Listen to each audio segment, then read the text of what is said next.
আসসালামু আলাইকুম। শুরু করছি দ্য সাইলেন্ট ম্যানর তৃতীয় খণ্ড, পর্ব ৬৬।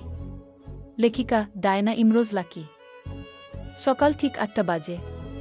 সূর্যের দেখা তখনও মিলেনি। কিছুক্ষণ আগে একবার দেখা মিলেছিল ওর। মেঘের আড়াল থেকে কয়েক সেকেন্ডের জন্য উকি দিয়ে আবার লুকিয়ে যায়। চারদিক কুয়াশায় মুড়িয়ে আছে। দূরে দৃষ্টি ফেললে স্পষ্ট কিছু দেখা যায় না, কিন্তু যতটা কুয়াশার দেমাগ ততটা শীতের তেজ নেই। অতিথিরা আসছেন শহর থেকে। আগামীকাল মায়ের বিয়ে। বাড়ির ভেতরে এবং বাইরে দু জায়গায় রান্নার আয়োজন চলছে। এত অতিথি, সাথে সমস্ত অনুচরগণ। বিয়ে উপলক্ষে অনুচর আরও বাড়িয়েছেন আমজাদ চৌধুরী। গ্রাম এবং শহরের তার কিছু পরিচিত প্রশাসন এর লোকদের নিমন্ত্রণ করেছেন। উনারা আগামীকাল আসবেন। কেউ কেউ আজই এসেছে। আমজাদ চৌধুরী মায়ের বিয়ের আয়োজনে এতটুকু ত্রুটি রাখতে চান না। বাড়ি সাজানো থেকে শুরু করে মেয়েকে সাজানো অবধি। তার একমাত্র কন্যা মায়া, তাকে এমনভাবে বিয়ে দিচ্ছেন গ্রামের সমস্ত লোক শুধু তাকিয়ে আছে। গ্রামবাসীদের দেখা এই প্রথম রাজকীয়ভাবে বিয়ের আয়োজন চলছে আলিমনগর জুড়ে।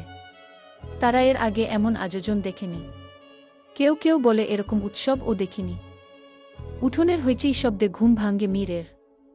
ভোর ৬টার দিকে ছাদ থেকে ফিরে এসে চোখ বুজেছিল। মাত্র ঘুম ভাঙ্গাতে তার রাগ উঠল। ঘরের দরজাটা হাট করে খোলা থাকায় বাইরের শব্দ যেন বাতাসে উড়ে এসে তার কানেই বিঁধছে। চোখ টিপটিপ করে মেলে চারদিকে তাকাল। আহির একটা বই হাতে পায়চারি করছে। মীর তার দিকে বিরক্ত নিয়ে তাকায়। গতকাল থেকে আধমরা মানুষের মতন আচরণ করছে, যা মীর এর মোটেই ভালো লাগছে না। সে কম্বলের ছেড়ে উঠে পড়ল। পরনে শুধু স্যান্ডো গেঞ্জি, বালিশের পাশে রাখা শার্ট পরে নীল। তীব্র শীত থাকলেও তাকে যেন খুব সহজে শীত ছুঁতে পারে না। খাট থেকে নেমে আহিরকে লক্ষ্য করে বলল, আমরা একটু পর বের হব। কোথায়? আহির বইয়ের পাতা চোখ রেখেই প্রশ্ন করল। যেতে যেতে বলবো। এখন চল নাস্তা করে আসি। আমি পরে খাব, তুই যাগু। মীর আহিরকে জোর করল না। সে হাত মুখ ধুয়ে বৈঠকখানায় আসে। বৈঠকখানায় বসে আছেন আমজাদ, থমাস, গ্রামের কিছু মুরব্বীরা, সাথে প্রশাসনের লোক। আমজাদ উনাদের সাথে কথা বলছেন। মীর গিয়ে অপর পাশের সোফায় বসে। বসার ধরন এমন যেন সে বৈঠকের মূল বক্তব্য রাখবে। ঘাট ঘুরিয়ে একবার রান্নাঘরের দিকে তাকাল। শালুক সহ অনেকে কাজ করছে। শালুক হাতে চা, সাথে শেফালি কয়েক পদের তৈরি নাস্তা নিয়ে হাজির হয় বৈঠকখানা। অতিথিসহ আমজাদ, থমাস উনাদের নাস্তা দিলেন। শালুক একটা নাস্তার প্লেট, এক কাপ চা নিয়ে মীরের কাছে এল। তার পাশে বসে। মীরের চোখ দুটো মাত্রারিক্ত লাল। তা দেখে শালুক বললেন, চোখ লাল কেন? রাতে নিশ্চয়ই ঘুমোসনি।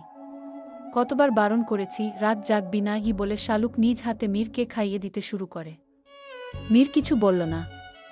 ভাবছে গতকাল রাতের কাণ্ডের কথা।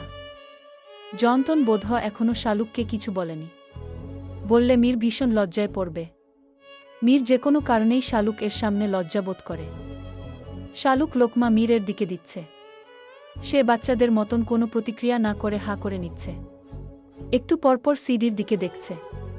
জয়ন্তন বেগম এলো বলে, গতকাল রাতে তাকে সতর্ক করতে পারেনি। এখন একটু আধটু ভয় হচ্ছে শালুকের জন্য। বলতে গেলে ভয়ের মাত্রাটা বেশি। শালুক মীরের হাবভাব দেখে বললেন, কি তোর কি গলায় সমস্যা হলো? কেন ছোট মা, কথা বলছিস না কেন? খাচ্ছিলাম যে গু। বাবা, আমার ছেলে ভদ্র হল কবে? অভদ্র কবে ছিলাম? তোমার মেয়েও আমাকে অভদ্র বলে গি। শালুক হাসলেন। তিনি যত্ন করে মীরকে খাওয়াচ্ছেন। দৃশ্যটি দেখছেন থমাসন। তিনি শালুক এবং মীরকে দেখে হাসেন। মীর শালুককে পেয়ে যেন তার বাবাকে ভুলেই গেছে। তবে এতে তার আক্ষেপ হচ্ছে না, বরং খুশিই হচ্ছেন তিনি। তার ছেলেটা ছোটবেলা থেকেই মায়ের আদর স্নেহ থেকে বঞ্চিত যেন। আজ তার মায়ের প্রতিচ্ছবি হিসেবে যেন শালুককে পেয়েছে। উনি আড়ালে হেসে চোখ সরালেন। মীর থমাসের চাহনি লক্ষ্য করেছিল এতক্ষণ। মুখে তোলা খাবারটা গিলে শালুকের দিকে চেয়ে নত চোখে বলল, ছোট মা, একটা কথা বলবো। বল। শালুকের চোখ প্লেটে। মীর গলা পরিষ্কার করে ঢোক গিলে বলল, আমার বাবা, ওই যে থমাসন বসে আছেন, উনার স্ত্রী নেই। মানে আমার মা নেই? তুমিই আমার মা, তাই না? এটা নতুন কি? তোর মা চলে যাওয়ার পর তো তোকে আমিই কোলেপিঠে মানুষ করেছি। হঠাৎ এই কথা কেন? আসলে ছোট মা, তুমি অনেক সুন্দরী নারী। আমার বাবা তো একাকী আছেন। উনার ছেলেকে তুমি তোমার করেই নিয়েছ। বলছি, এখন যদি উনার ছেলের বাবাকেও যদি তুমি আপন করে নিতে বলে মীর পুনরায় ঢোক গিল। এরপর সামনে থাকা গ্লাসের জলটা পুরোটা হকনক করে খেয়ে নেয়। শালুক হাত থামিয়ে চোখ স্থির করে মীর এর দিকে তাকাল কঠিন দৃষ্টিতে। মীর বল, ওভাবে কি দেখছ? ভালো কথাই তো বলেছি। থমাস শন বেশ হ্যান্ডসাম। তোমার সাথে মানাবে গি? শালুক বললেন, আজকাল তুই বড্ড পেকে গেছিস। কাঁচা থেকে লাভ কি? কাঁচা জিনিস মানুষ পছন্দ করে না গি। যা আমার চোখের সামনে থেকে। আর আমাকে ছোট মা বলে ডাকবি না গি। তবে ছোট খালা বলে ডাক। বেয়াদব ছেলে। তোমার মেয়েও তাই বলে গি। বলবেই তো। বুদ্ধিশুদ্ধি সব গেছে। মুখে কিছু আটকায় না গি। মীর অন্যদিকে মুখ ঘুরিয়ে নিল। তখন চোখ পড়ে সিডির দিকে। জয়ন্তন বেগম নিচে আসছেন। উনি নিশ্চয়ই এখন শালুককে গতকালের ঘটনা বলে দিবেন। বিনিময়ে মীর কান্দলা খাবে নিশ্চিত, সাথে লজ্জাবোধ বিনামূল্যে। মীর এদিক ওদিক তাকাল। জয়ন্তন এর চোখের সামনে থেকে পালাতে চাইল, কিন্তু চেষ্টা বৃথা গেল। মীর কোথাও না গিয়ে শালুকের আঁচলের নিচে মাথা লুকায়। শালুক বললেন, কি করছিস? আঁচলের আড়ালে লুকালি কেন? দাদুকে বলো না আমি এখানে। কেন? বলছি বলো না ব্যাস। জিজ্ঞেস করলে রাফিদের নাম বলবে গু। আমার রান্নাঘরে যেতে হবে, অনেক কাজ পড়ে আছে কি বলে শালুক মীরের মুখে থেকে আঁচল সরিয়ে নিলেন। জয়ন্তন বেগম এসে বসেন তাদের পাশে। জয়ন্তন শালুককে লক্ষ্য করে বললেন, বৌমা, তোমার লগে কথা আছে। তুমি যাও ছোট মা, কোনো কথা নেই বলে মীর আলগোছে হাতে ছুঁয়ে শালুককে রান্নাঘর এর দিকে নিয়ে যায়। ফিরে আসে জয়ন্তনের কাছে। তার কানের কাছে মুখ নিয়ে বলল, শোনো বুড়ি, গতকাল রাতের ঘটনা তুমি ছোট মায়ের কাছে বললে তোমার অবস্থা করুণ করে ফেলব। মানে যেটা তোমার নাতনির সঙ্গে করতে চেয়েছি ওটা তোমার সাথে করব। আহির ও মীর চৌধুরী বাড়ি ছেড়ে পূব দিকের রাস্তার দিকে হাঁটছে। তাদের নির্দিষ্ট কোনো গন্তব্য নেই, তবু যেন হাঁটছে অজানা পথে। আহির বিরক্ত হচ্ছে পথে বা বাড়াতে। সে এখন ঘর থেকে বের হতে চায়নি। মীর জোর করেছে বলে বের হয়েছে। মীর কোথায় যাবে জিজ্ঞেস করলে বলেনি। আহির ও মীর গৌরীদের বাড়ি অতিক্রম করে হাঁটছে। আহির জিজ্ঞেস করল, মীর কে আচ্ছা, কোথায় যাচ্ছিস তুই? মাস্টারের বাড়ি। আবার ওই বাড়ি কেন? মাস্টারের বর ছেলের সাথে দেখা করতে গু। কেন? ও নাকি মায়াকে পছন্দ করে, ওর হাত পর্যন্ত ধরেছে। তাতে তোর কি? মায়ের বিয়ে হয়ে যাচ্ছে, ওর জন্য তুই একটা ছেলের সাথে ঝামেলা বাঁধাতে এসেছিস? হ্যাঁ, অনেকদিন হয় কাউকে মারধর করি না, আজ করতে ইচ্ছে করছে গি। মীর, চলো না ভাই। বলে তারা এগো মাস্টারের বাড়ির পথে। যেতে যেতে দেখা হয় রাফিদের সাথে। কারখানার কিছু অসম্পূর্ণ কাজ শেষ করে জলদি বাড়ি ফিরছিল অশ্বে পিষ্ঠায় চেপে। আহির মীরকে দেখে দাঁড়াল। বলল, তোরা কোথায় যাচ্ছিস? মাস্টারের বর ছেলেকে, ওর সাথে দেখা করতে এসেছি। ওকে দিয়ে তুই কি করবি? আমার দরকার আছে, বলবিও কোথায়, নয় ওর বাড়ি গিয়ে জিজ্ঞেস করছি। রাফিদ জবাবে কিছু না বলে শুধু ভ্রু উঁচিয়ে তার দিকে তাকিয়ে রইল। মীর পুনরায় বলল, তুই তাকিয়ে থাক, আমি আসছি গিয়ে বলে মীর ব্যস্ত পায়ে হেঁটে যায় মাস্টার বাড়ির দিকে। বাড়িতে কাউকে দেখা যাচ্ছে না। বিয়ে বাড়িতে হয়তো, মীর ধারণা করল। পরপর দুটো ঘর, একটা ঘরের দরজা খোলা। মীর গলা উঁচিয়ে ডাকতে শুরু করল, কেউ আছেন কি না বলে। সেকেন্ড কয়েক পার হওয়ার পর একজন ছেলে বেরিয়ে এল। দেখতে রোগা পাতলা, গায়ের রং ফর্সা, মুখমণ্ডল আকৃতি খুব একটা অসুন্দর নয়। মীর ওর সামনে গিয়ে বলল, মাস্টারের বর ছেলেকে? আমি ছেলেটা। আমি বলতে না বলতেই ওর গালে কষিয়ে থাপ্পড় দিল মীর। হঠাৎ থাপ্পড়ে ছেলেটা হয়ে গেল, বা হাতটা গালে ছুঁয়ে ধরল। চোখ দুটো বট করে বলল, আপনি আমা মারলেন কেন? তুই মায়াকে পছন্দ করিস, ওকে ছুঁয়ে দেখেছিস, তোকে তো আজ জানে মেরে ফেলব। বলে ওর কলার চেপে ধরতেই রাফিদ ও আহির এসে মীরকে থামায়। রাফিদ বল, ভাই তুই পাগল হয়ে গেছিস, ও ওকে কেন মারছিস? মীর আহির ও রাফিদকে সরিয়ে দিল ছিটকে। পুনরায় ছেলেটার কলার চেপে ধরে বলল, ও যে হাত দিয়ে মায়েকে ছুঁয়েছিস ওই হাত জোট করে ওর কাছে মাফ চাইবি। আর ওকে মা ডেকে আসবি, কারণ মেয়েরা মায়ের জাত। মাস্টারের ছেলে এই কথায় জবাব দিল, সবাই মা হয় কি করে? বলতেই মীর আবার ওকে থাপ্পড় দিল। সব মেয়ে মা না হলেও ও তোর মা, বুঝেছিস? বুঝেছি, কিন্তু আমি কখনো তাকে ছুঁইনি, পছন্দ করি না। এই সংবাদ আপনাকে কে দিল জানি না, তবু আমি তাকে মা ডেকে মাফ চেয়ে আসবই বলল ও কাঁদো কাঁদো কণ্ঠে। মীরের কর্মকাণ্ডে রাফিদ ও আহির অসন্তোষ হল, তবু যেন মীরের কিছু যায় আসে না।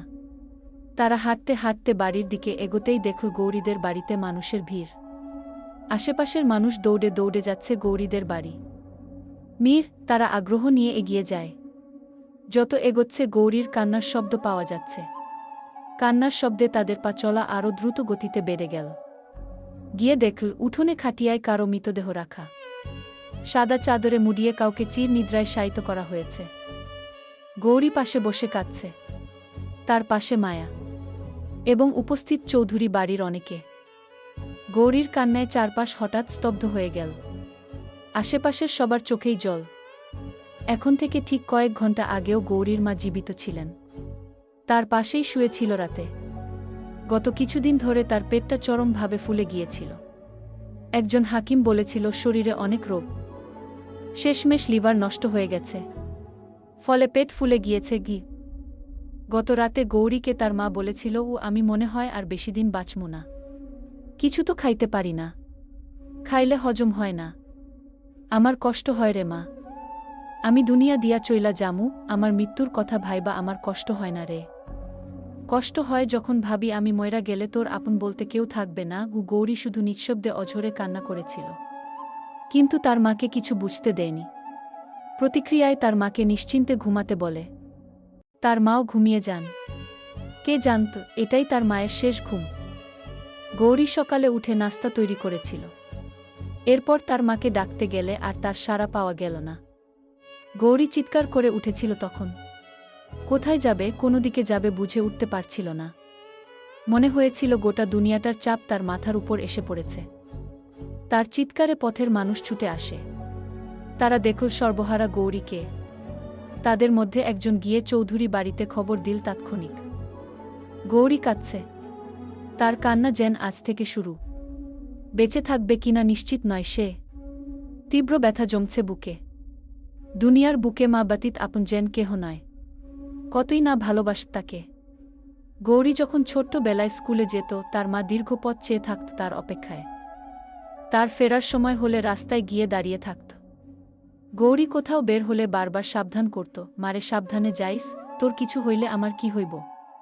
নিজে না খেয়ে তাকে খাওয়াত। শহরে থাকতে যখন অন্যর বাসায় কাজ করতেন, তখন তার বাসা হতে যেখানে কাজ করত সেই বাড়ির দূরত্ব ছিল বেশ অনেকটা। তিনি গাড়ি ভাড়া বাঁচিয়ে সেই টাকা দিয়ে গৌরীর জন্য খাবার কিনতেন। নিজে ওষুধ না খেয়ে গৌরীর স্কুলের ফি দিতেন।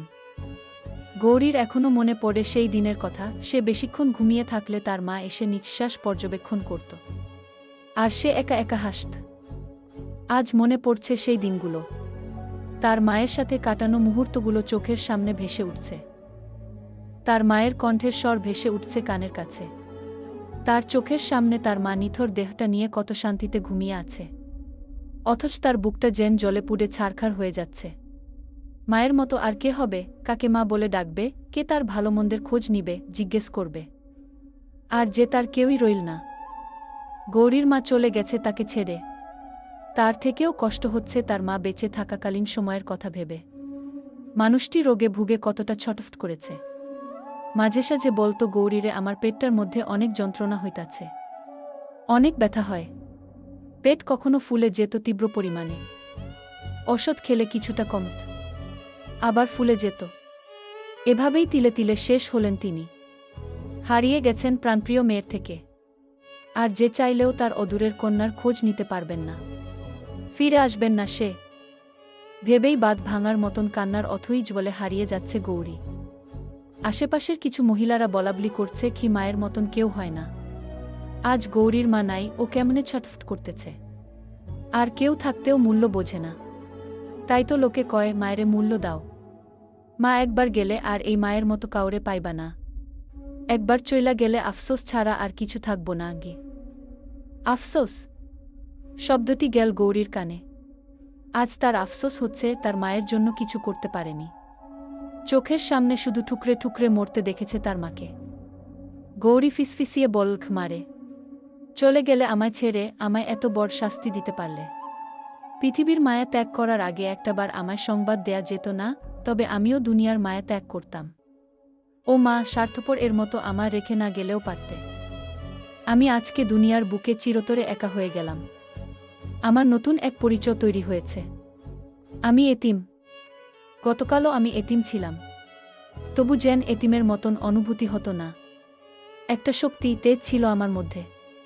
আজ যেন সবকিছু বিসর্জন দিয়ে দিতে হচ্ছে না চাইতেও। আমার ভেতরে আর কোনো শক্তি রইল না মা। হয়তো দুনিয়ার বুকে আমিও আর থাকতে পারবো না। চলে আসছি শীঘ্রই তোমার কাছে। গৌরীর চোখের জলে ডুবে যাচ্ছে যেন সবকিছু। মায়া গৌরীকে জড়িয়ে ধরে রেখেছে। তার মায়ের শেষ বিদায়ের আয়োজন করার জন্য আমজাদ চৌধুরী ব্যতীত কেউ নেই। উনি রাফিদকে লক্ষ্য করে বললেন, গৌরীর মায়ের শেষ বিদায়ের ব্যবস্থা করো। বলে থেমে তিনি একবার যন্তন এর দিকে তাকালেন। হৃদয়টা যেন ভার হয়ে গেছে তার। একই সাথে রাফিদ ঘুরে তাকাল শালুক বেগমের দিকে। তার চোখের কোণে জল। আহির থমকে দাঁড়িয়ে আছে, কিচ্ছুটি বলতে পারছে না যেন। মীর ঘুরে আহিরের দিকে তাকিয়ে তার কাঁধে হাত রাখে। মীর গৌরীর মায়ের লাশটির দিকে তাকিয়ে বলল, মা ব্যতীত গোটা পৃথিবীটা আস্ত একটা অন্ধকার বন্দিশালার মতন। মন্তব্য চাই, গঠনমূলক। পরবর্তী ধামাকা অপেক্ষা করছে। আশা করি কেউ নিরাশ হবে না।